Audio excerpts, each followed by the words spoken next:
I think regular viewers of Famidaily know that there's one genre of Famicom game that I hate above all others, and that's baseball.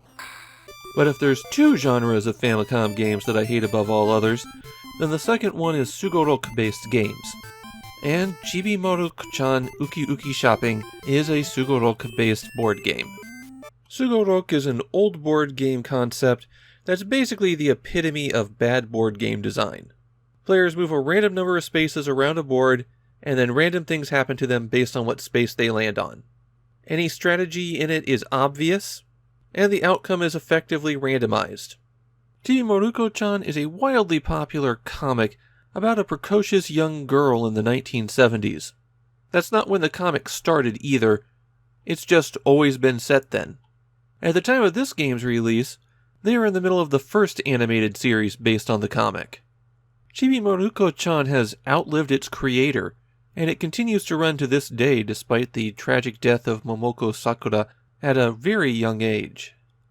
The concept behind Chibi Maruko-chan Uki Uki Shopping is that Maruko's grandfather has sent them out around the city to collect some objects. You have to be the first person to reach certain locations, at which point you'll be given some money and an opportunity to shop for gifts.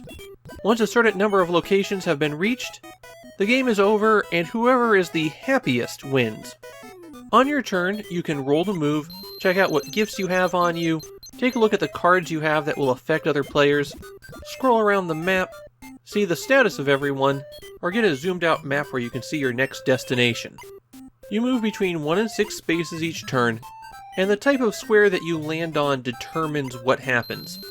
Yen symbols affect your money, while smiling faces affect your happiness, and orange is positive while blue is negative. Blank orange spaces just give you a little piece of information, while blank white spaces have events that occur on them. Most of these events have a random factor that could make them positive or negative. If you land on a shop, you can buy up their inventory, and if you land on a lottery drum, then you get a card. There's a pretty wide variety of effects on the cards.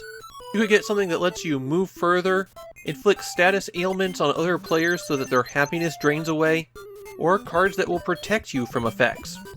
If you land on the hand, then you can steal one of the items from another player, and landing on the rabbit is extremely important, because the rabbit will deliver the items that you picked up to the people who want them, and that's how you get happiness. Before the game begins, you have to go to settings and determine which players will be controlled by humans and which will be controlled by the computer.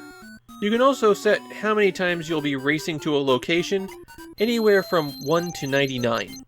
I found that it takes about an hour to complete 5 locations, and after around 15, statistically there's nothing else you can do in the game.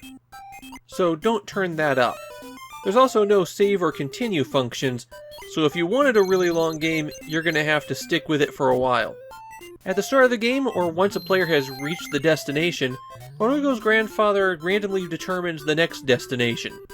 And it could be someplace that you've already visited. You have to land on the destinations exactly. So what's going to happen is players will rush over, and then kind of go back and forth over the space until someone gets lucky. Then they'll be the recipients of the 5,000 yen, plus the option to shop.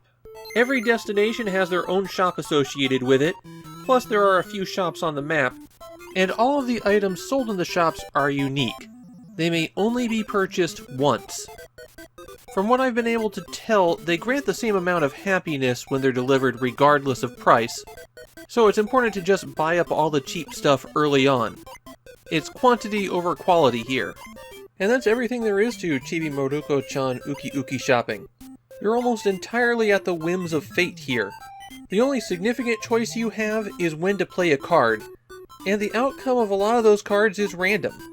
I did notice that the computer was brain dead enough to keep stepping on bad squares, even if a good square was mathematically equivalent to their goal, because the bad square was 2 squares away from their destination, while the good square might be 4 squares away.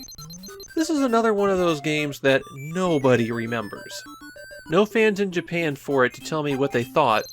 I can tell you that there were a lot more Chibi Maruko-chan games, including a few that were effectively sequels to this. And obviously, I didn't care for it all. Chibi Maruko-chan Uki Uki Shopping is a bad concept that isn't even executed in an interesting way. Don't even bother playing this one.